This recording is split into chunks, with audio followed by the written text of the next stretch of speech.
வணக்கம் தலைமையிலே. தான் ஒரு சிறந்த இந்தியாவிற்கான நண்பன், இந்தியாவை வளர்ச்சி பாதையில் கொண்டு செல்பவன் சொல்லி நிரூபித்து காட்டுகிறார் அமெரிக்க அதிபர் ட்ரம்ப். எனக்கு பிடித்த தலைவர் அவர். அதே சமயத்தில் நான் பாரத தேசத்தின் சிறந்த பிரதமர், சிறந்த பிஸ்னஸ் மேன் சொல்லி நிரூபித்து காட்டுகிறார் பிரதமர் மோடிஜி. பொதுவாக குஜராத்தை சேர்ந்தவங்களுக்கு நல்ல வியாபாரம் வரும், தான் ஒரு நல்ல வியாபாரின்னு சொல்லி நிரூபித்து காட்டுகிறார். இப்பெல்லாம் பரபரப்பாக பேசிகிட்டு இருக்காங்க. வரி விதிப்பு, டொனால்ட் ட்ரம்ப் அறிவித்த டாரிஃப் வார், வரி விதிப்பு போர் அப்படிங்கிறாங்க. ஆமாம், அது போர் தான். உலகம் முழுவதும் போர் தொடுத்திருக்கிறார் என்று சொல்லணும். ஆயுதங்களை கொண்டு வந்து சண்டை போட்டால் சண்டை நல்ல, பொருளாதாரத்திலும் சண்டை போடலாம். ஏன்னா அமெரிக்கா உலகத்தின் நம்பர் 1 வல்லரசு, வாங்கும் சக்தி அதிகம் உள்ளவர்கள். இது எப்படி புரிஞ்சுக்கலாம்னா, இந்தியாவிலிருந்து ஏற்றுமதியாகிற பொருள் 100 ரூபாய்க்கு ஏற்றுமதி ஆகுது என்றால் 17 ரூபாய்க்கு பொருளை அமெரிக்கர்களே வாங்கிக்கிறாங்க. அதுக்கப்புறம் பிற நாடுகள் வாங்குறாங்க, அதுக்கப்புறம் அரபு நாடுகள் வரும், பிற நாடுகள் வரும். 17 ரூபாய்க்கு அவங்களே வாங்கிக்கிறாங்க. அந்த அளவுக்கு நமக்கு முக்கியத்துவம் வாய்ந்த நாடு. பையர் நம்ம எப்பவுமே பையரை மதிக்கணும்.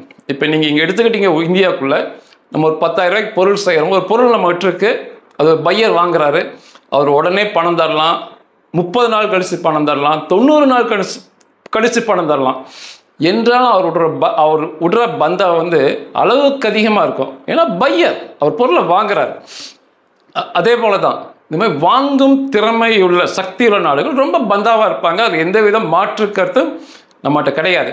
நம்மகிட்ட இருக்க பொருளை அதிகமாக வாங்குறாங்க, உலகம் முழுவதும் உள்ள பொருளை அதிகமாக வாங்குறாங்க. இப்போ அவங்க நம்ம இந்தியாவிற்கு, இந்தியா ஏற்றுமதி செய்யும் பொருளுக்கு 26% வரியை விதித்திருக்காங்க. வரி போர் அப்படிங்கிறாங்க. இதான மிகப்பெரிய அனுகூலம் நமக்கு இந்தியாவிற்கு. மோடிஜியின் ராஜதந்திர வெற்றின்னு சொல்லலாம். ஆனால் இங்கே எழுதுகிற பத்திரிக்கை தலைகீழ எழுதுறாங்க. உதாரணத்துக்கு பிபிசி, நான் பிபிசி தொடர்ச்சியாக சொல்லிட்டு இருக்கேன், இந்திய தேச விரோதமாக செயல்பட்டிருக்காங்க. அவங்க தலையங்கத்தில் என்ன எழுதியிருக்காங்கன்னா, ட்ரம்ப் இந்தியாவிற்கு விதித்த 26% வரி இதான் போட்டிருக்காங்க. ஆனால் அது என்ன அனுகூலம், பிறருக்கு அவர் என்ன செஞ்சார், அதில் எதுவுமே கிடையாது.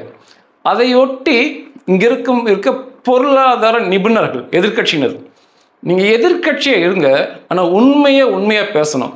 ஒரு பொருளாதாரத்தில் இவ்வளோ பெரிய வளர்ச்சி பெற நமக்கு ஒரு வாய்ப்பு கிடைக்கும் போது அது தவறாக சித்தரிப்பது மக்கள் மனதில் மிகப்பெரிய தவறு, தேச விரோத சக்தி செயல்னு நான் சொல்லுவேன். இது எப்படி புரிஞ்சுக்கலாம் அப்படின்னா, இந்தியாவிற்கு அவர் 26% வரி விதித்தது உண்மைதான்.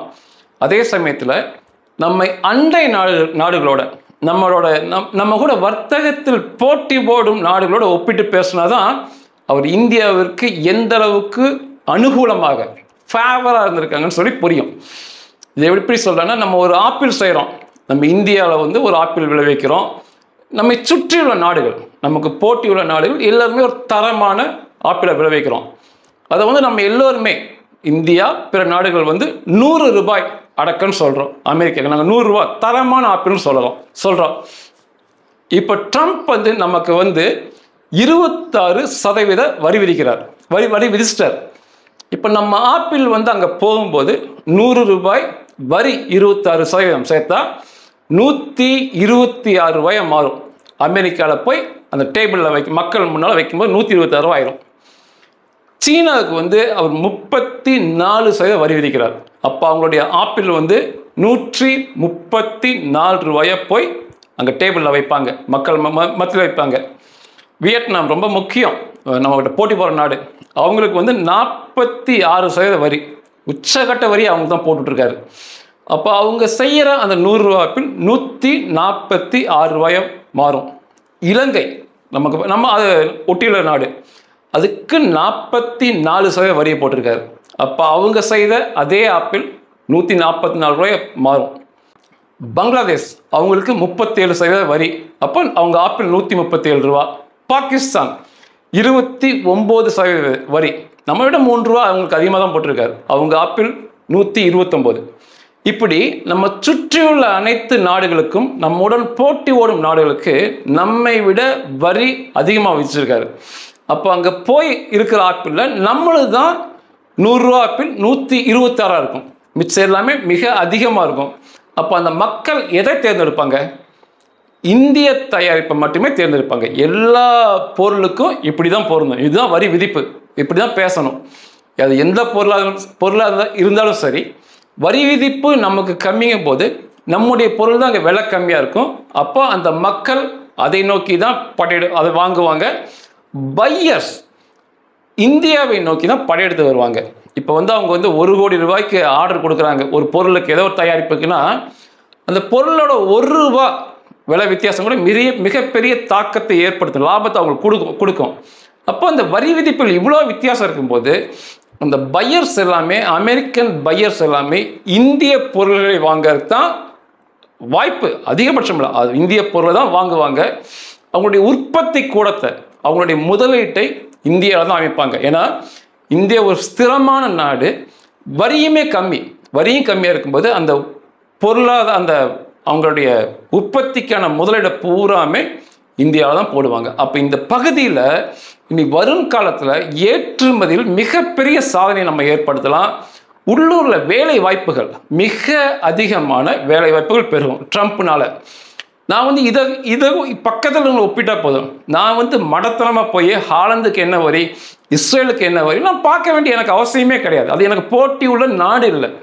எனக்கு போட்டி போடும் நாடை நான் ஒப்பிட்டு பேசிக்கிட்டா போதும். நான் ஏன் எங்கேயோ இருக்க ஹாலந்து, எங்கேயோ இருக்க ரஷ்யா, இது கூடலாம் நான் ஒப்பிட்டு பேச மிகப்பெரிய தவறு. ஆனால் இங்கெல்லாம் இப்படி தான் பேசிக்கிட்டு இருக்காங்க. இதில் எங்கே மோடிஜியோட ராஜதந்திரம் விளங்குது அப்படின்னா, இந்த மாதிரி வரி விதித்தனையை இதுக்கு ரொம்ப எதிர்வினை ஆற்றியது சீனா தான். சீனா உடனே நாங்கள் சண்டைக்கு தயார், எந்த சண்டை வந்தாலும் தயார். இந்த வார்த்தையில தேவையில்லாத வார்த்தை, எந்த வித சண்டை வந்தாலும் நாங்கள் தயார், நீ வரி விதிச்சா நானும் வரி விதிப்பேன்னு சொல்லி அமெரிக்காவோட பொருளுக்கு ஏகப்பட்ட வரி விதிச்சாங்க. அதுவும் இல்லாமல் இந்தியாவை கூப்பிட்டாங்க. இத்தனை நாள் நமக்கு எதிரியாக இருந்தவன், அப்படியே பாகிஸ்தானுக்கு போர் விமானத்தை கொடுத்தவன், பாகிஸ்தானுக்கு பணத்தை கொடுத்தவன், பங்களாதேஷுக்கு ஆயுதங்களை கொடுத்தவன், பணத்தை கொடுத்தவன், இலங்கையை தூண்டி விட்டவன், நமக்கு எதிரியாக இருந்த முதல் எதிரியாக செயல்பட்ட சீனா உடனே நம்ம அழைச்சி நம்ம 2 பேரும் ஒன்றா சேரலாம், இந்தியாவும் சீனா ஒன்றா சேர்ந்துட்டா அமெரிக்கனால ஒன்றுமே பண்ண முடியாது. நம்ம சொல்கிறத கேட்டாங்கன்னு சொல்லும்போது அதுக்கெல்லாம் எதிர்வினை ஆற்றாமல் எதுவுமே பேசாமல் மௌனமாக இருந்து காரியத்தை சாதித்தார் மோடிஜி. ஏன்னா விதித்திருக்கிற வரி நமக்கு தான் கம்மி. அப்போ நம்ம அதை இதை பயன்படுத்திதான் மிகச்சிறந்தது. சீனாவுடன் சேர்ந்துக்கிட்டு இந்த மாதிரி எடுத்தேன் கவிழ்த்தேன்னு பேசாமல் தன்னுடைய ராஜதந்திரத்தை மோடிஜி நிரூபித்து காட்டினார். இதை விட முக்கியமானது, இந்த மாதிரி அவர் வரி விதிப்பு அறிவிச்சனையை முதல் குழுவை அமைத்தது இந்தியா தான். பேச்சுவார்த்தையை நடத்தினது அமெரிக்கா இந்தியா தான். என்னன்னா, இவ்வளோ வரி விதிப்பு எங்களுக்கு அதிகமாக இருக்குது, எங்களுக்கு குறைங்க, வரி விதிப்பு குறைங்கன்னு சொல்லி நம்ம இப்போ என்ன கேட்குறோம்னா 0 கேட்குறோம். 26% இந்த பகுதியில் நமக்கு தான் கம்மி என்றாலுமே எங்களுக்கு 0 பண்ணுங்க, 0 பண்ணுங்க, எங்களுக்கு வரியே விதிக்காதீங்க, எங்கள் பொருள் நாங்கள் அங்கே விற்கிறோம் அப்படின்னு சொல்லி நம்ம ஒரு குழுவை அமைத்து கேட்டோம். அதே சமயத்தில் அமெரிக்கா தரப்பில் பிற நாடுகளுடன் இந்த வரி விதிப்பை பற்றி பேச குழு அமைத்தாங்க. முதல் குழு வரப்போகும் நாடு இந்தியா தான். நம்மளும் ஃபர்ஸ்ட் அவங்ககிட்ட அப்ரோச் பண்ணோம். அமெரிக்கர்களுமே முதல் குழுவை இந்தியாவுக்கு தான் அனுப்புகிறாங்க. இந்த 26% வரியை எப்படி குறைக்கிறது, என்ன பண்ணலான்னு சொல்லி. இதே போல் நம்மை போன்ற சில நாடுகள் செயல்பட்டாங்க. இந்தியா, ஜப்பான், இஸ்ரேல், தைவான்,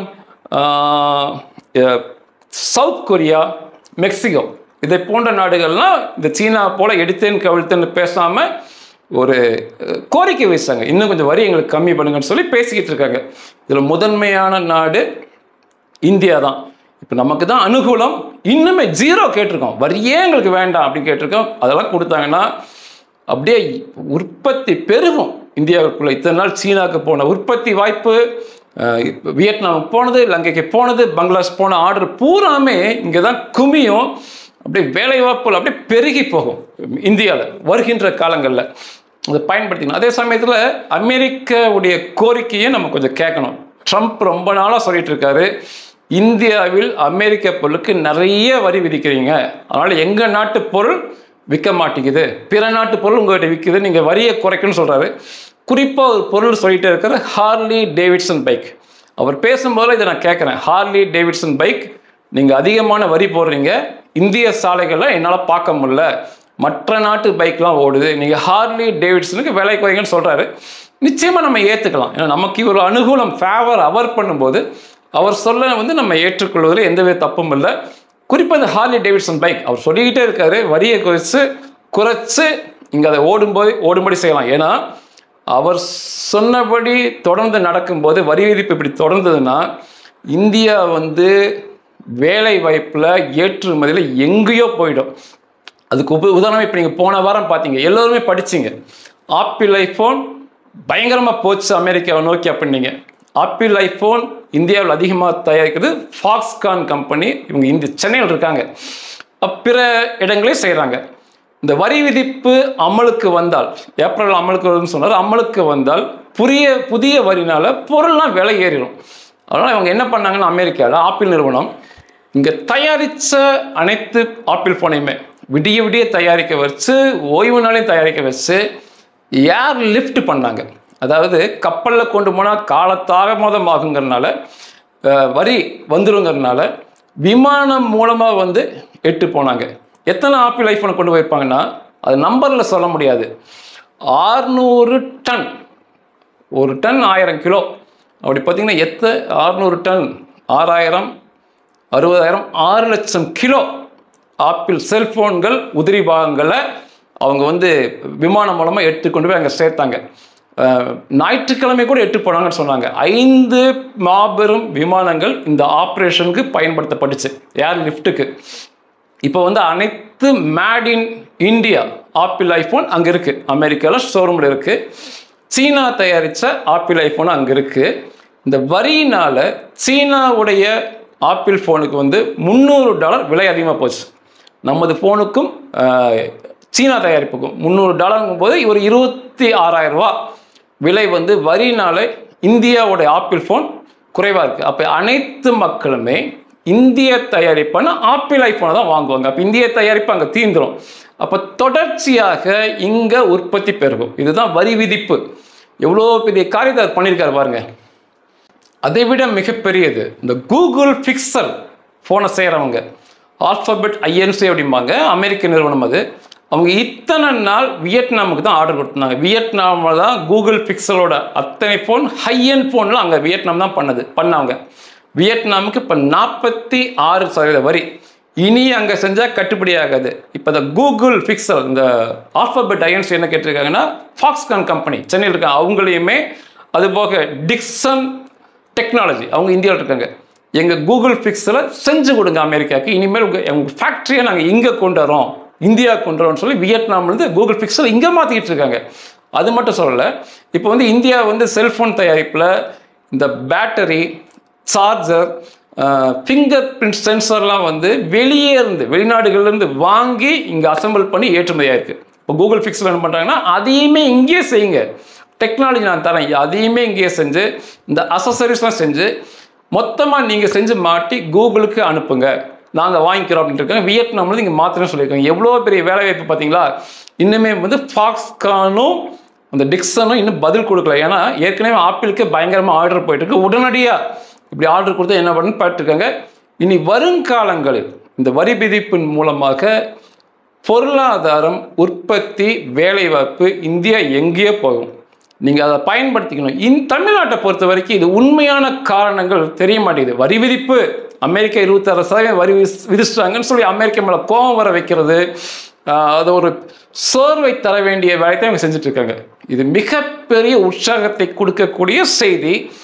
வேலைவாய்ப்பு, நீங்களும் மிகப்பெரிய ஏற்றுமதியாளர் ஆகலாம். இப்போ கூகுளுக்கு வந்து இங்கே ஆள் இல்லை.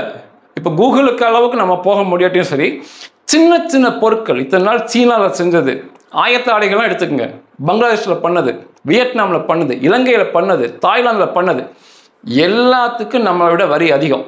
எல்லோருமே அந்த ஃபேக்ட்ரிஸ் பூராமே அந்த மூலதனத்தை, அந்த அவங்களுடைய கேபிட்டலை இங்கே தான் திருப்புவாங்க, ஃபேக்ட்ரிஸ் இங்கே தான் வைப்பாங்க. இதை பயன்படுத்திக்கங்க. நேர்மையான முறையில் கம்பெனி செய்யுங்க, நேர்மையான முறையில் ஏற்றுமதி செய்யுங்க. அமெரிக்கன் பேமெண்ட் பக்கா பேமெண்ட், அருமையான பேமெண்ட். அவங்க நீங்கள் எங்கேயோ வளர்ந்து போகலாம். அதுக்காக தான் இந்த பதிவு. ஆனால் இதை இப்படி பேசுகிறாங்களா, இது சொல்கிறாங்களான்னா கிடையவே கிடையாது. இப்பொழுதுமே வந்து அமெரிக்காவோட பெரிய பெரிய கம்பெனிங்க உற்பத்தி நடந்துட்டு இருக்கு. ஆப்பிள் தெரியும், இப்போ அடுத்து கூகுள், கொக்கோ கோலா, கம்மின்ஸ் வந்து என்ஜின் செஞ்சுட்டு இருக்காங்க. கம்மின்ஸ், ப்ராடக்ட் கேம்பிள், PNGம்பாங்க. ஏகப்பட்ட பொருட்கள் அந்த பேருக்கு கீழே செய்கிறாங்க. ஆயத்தாடையில் பார்த்தீங்கன்னா H&M, ஜாரா, கேப் இதெல்லாம் பெரிய பெரிய பிராண்ட், அதெல்லாம் இங்கே தான் செஞ்சுட்டு இருக்காங்க. வால்மார்ட், போயிங் அதுவுமே நீங்கள் வரப்போகுது. நீங்கள் இந்த சந்தர்ப்பத்தை, தருணத்தை பயன்படுத்திக்கோங்க. ட்ரம்ப் கொடுத்த பொன்னான தருணம் பயன்படுத்திக்கோங்க. அதே போல் ஐடி ஃபீல்டில் இருக்கிற பிள்ளைகள் அவங்களுடைய எதிர்காலமும் பிரகாசமாக இனி மாறப்போகுது. 2023, 2024 நம்ம செய்த ஏற்றுமதி, அமெரிக்காவுக்கு மட்டும் செய்த ஏற்றுமதி 778.21 778 பில்லியன் அமெரிக்கன் டாலர். ஒரு பில்லியன் அமெரிக்கன் டாலருங்கிறது 8700 கோடி ரூபாய்கள் வரும். 1 கோடி ரூபாயை 8700 தடவை எடுத்து கொடுக்கணும். அதுதான் ஒரு பில்லியன் டாலர். நம்ம போன வருஷம் பண்ணது மட்டும் 778.21 பில்லியன் டாலர். 778 வச்சுங்களேன், பில்லியன் டாலர் கணக்கு போட்டுக்கங்க. அதில் நீங்கள் ஒரு பாகத்தை எடுத்துக்கங்க, ஒரு சின்ன பாகத்தை எடுத்தாலும் மிகப்பெரிய கோடீஸ்வரர் நீங்கள் மாறலாம். அதே 10 வருஷத்துக்கு முன்னால், மோடிஜிக்கு முன்னால் பார்த்தீங்கன்னா 466 பில்லியன் டாலர் பண்ணாங்க. அப்படியே இரட்டிப்பு மடங்காக மோடிஜி வளர்த்தி கொண்டு வந்திருக்காரு அமெரிக்காவுடைய ஏற்றுமதியை மட்டும். இந்த பிள்ளைகள், ஐடி படிக்கும் பிள்ளைகள், இது எங்கே சந்தோஷமான விஷயம் இருக்குன்னா, போன வருஷம் ஏற்றுமதி ஆனதில் வந்து 437 பில்லியன் டாலர் தான் பொருட்கள். பொருள்னா இங்கேருந்து ஒரு ஆப்பிள் போகலாம், ஆரஞ்சு போகலாம், மிஷினரிஸ் போகலாம். பொருட்கள் சார்ந்த ஏற்றுமதி வந்து 437 பில்லியன் டாலர். அதே சமயத்தில் சேவை ஏற்றுமதி, அறிவு ஏற்றுமதி, இது எப்படி சொல்லலாம்னா, அங்கே வந்து டியூஷன் எடுக்கலாம் அமெரிக்காவுக்கு. அங்கே ஆசிரியர்கள் இருக்க மாட்டாங்க. அப்படியே அந்த ஆசிரியர்கள் கூப்பிட்டாலும் சம்பளம் அதிகமாக தரணும். அப்போ என்ன பண்ணுவாங்க, ஒரு நிறுவனம் வந்து அங்கே இருக்க 1000 பிள்ளைகளுக்கு டியூஷன் எடுக்க ஆர்டர் படிப்பாங்க. இங்கே இந்தியாவில் வந்து சொல்லித்தர டீச்சர்ஸை அவங்க வேலைக்கு அமர்த்துவாங்க. இணையம் மூலமாக, இப்போ இணையம் மூலமாக மீட்டிங்லாம் பண்ணுறாங்க இல்லையா, அது மூலமாக இங்கே இருக்கும் ஆசிரியர் இங்கே இருந்து கொண்டு தன்னுடைய கற்பித்தல் திறமையை வந்து அந்த பிள்ளைகளுக்கு நிரூபிப்பார், டியூஷன் எடுப்பார். அப்போ அந்த பிள்ளைகள் நல்லா படிப்பாங்க. அவங்க கொடுக்குற அந்த சம்பளம் வந்து இங்கே பெரிய அமௌண்ட்டாக இருக்கும் இந்தியாவில். ஏன்னா $1 வந்து 88 ரூபா, மிகப்பெரிய அளவு அமௌண்ட் இந்தியாவுக்கு வரும். அதை நடத்துகிற நிறுவனம் அதுக்கான தொகையை எடுத்துக்கோங்க, லாபத்தொகையை அந்த சொல்லிக் கொடுத்த வாதியார் கொடுப்பாங்க. இதுதான் சேவை ஏற்றுமதிம்பாங்க, அறிவு சார்ந்த ஏற்றுமதி. அது வந்து 341 பில்லியன் டாலர் போயிருக்கு. அதாவது பொருட்கள் ஏற்றுமதிக்கு பக்கத்தில் சேவை ஏற்றுமதி, அறிவு ஏற்றுமதி வந்திருக்கு. பொருளே இல்லாமல் தங்களுடைய அறிவின் நிமித்தமாக பாதிக்கு அதே அளவுக்கு நம்ம சம்பாரிச்சு கொடுத்துருக்காங்க இந்த இளைஞர்கள் மற்றும் இளைஞர்கள். அதான் ஐடி ஃபீல்டு. இனி இதெல்லாம் வந்து வருங்காலத்தில் எங்கேயோ போக போகுது. இப்போ என்ன சொல்லியிருக்காங்கன்னா, அடுத்த 5 வருஷத்துக்குள்ள டபுள் மடங்கு, 2 மடங்கு. இப்போ 778 வச்சுட்டிங்கன்னா 1500 பில்லியன் டாலர் நம்ம அமெரிக்காவுக்கு வந்து ஏற்றுமதி பண்ணோம், பொருட்களையும் சேவைகளையும் சொல்லி நம்ம நிர்ணயம் பண்ணியிருக்கோம். அதற்கேற்றார் போல தான் இப்போ இந்த வரி விதிப்பு ட்ரம்ப் பண்ணதற்கு. அதனால் இந்த பதிவு அதுக்காக தான் பதிவு பண்ணேன். பொருட்களை உற்பத்தி பண்ணுறவங்க, உற்பத்தி பண்ண நினைக்கிறவங்க, உங்களுக்கு மிகப்பெரிய வாய்ப்பு அமெரிக்காவில் காத்து கிடக்கு. நல்ல லாபம் கிடைக்கும், பக்கா பேமெண்ட், ஏமாத்தாத பேமெண்ட் கிடைக்கும். அதே போல் ஐடி ஃபீல்டு இருக்க பிள்ளைகள், உங்களுக்கான எதிர்காலம் மிகச்சிறப்பான இருக்குது. இனி வருங்காலத்தில் ஐடி ஃபீல்டு தொடர்ந்து படிங்க, நல்ல ஒரு எதிர்காலம் இருக்குது. இந்த செய்தி இங்கே இல்லை. எதுவுமே வந்து நம்ம தாழ்த்தி பேசுவது, ஒரு மத்திய அரசை குறை கூறி பேசுவது தான் இங்கே வழக்கமாகவே இருக்குது. ரொம்ப தப்பு. உங்களுக்கு இருக்க வாய்ப்பு, இதை பயன்படுத்தி கொள்ளுங்க. நீங்களும் முன்னேறி பிரகாசமான எதிர்காலத்துக்கு போங்க. நம்ம தேசமும் பிரகாசமான எதிர்காலத்துக்கு போகணும். மீண்டும் வந்து இதுக்கு ஒரு இணைப்பாக இருந்த மோடிஜி, உண்மையாகவே ட்ரம்ப்பு மோடிஜினா டிகிரி தோசம்பாங்க. நம்ம சொல்லும்போது நார்மலாக டிகிரி தோசம் அந்த மாதிரி தான். அந்தளவுக்கு அவங்களுக்கு புரிதல் இருக்குது. ட்ரம்ப் வரியப்போ எந்த இதையும் பேசாமல் சசாமல் இருந்து காரியத்தை சாதித்தார் மோடிஜி. மோடிஜிக்கு ஒரு பாராட்டுகள். ஒரு நல்ல நமக்கு ஒரு எதிர்காலத்தை கொடுத்த ட்ரம்ப்புக்கும் என்னுடைய மனதார்ந்த பாராட்டுகள். போன தடவை அவர் ட்ரம்ப் ஆட்சி செய்யும்போது கூட இங்கே இந்தியாவில் ஒருத்தர் வந்து அவரை கடவுளாக வழிபட்டு அவருக்கு பால்லாம் ஊற்றினார். அந்தளவுக்கு நம்ம போகாட்டி கூட ஒரு சிறந்த மனிதர், இந்தியாவை ரொம்ப நேசிக்கின்ற மனிதர். அவருக்கு எனது பாராட்டுகள், நன்றிகள்.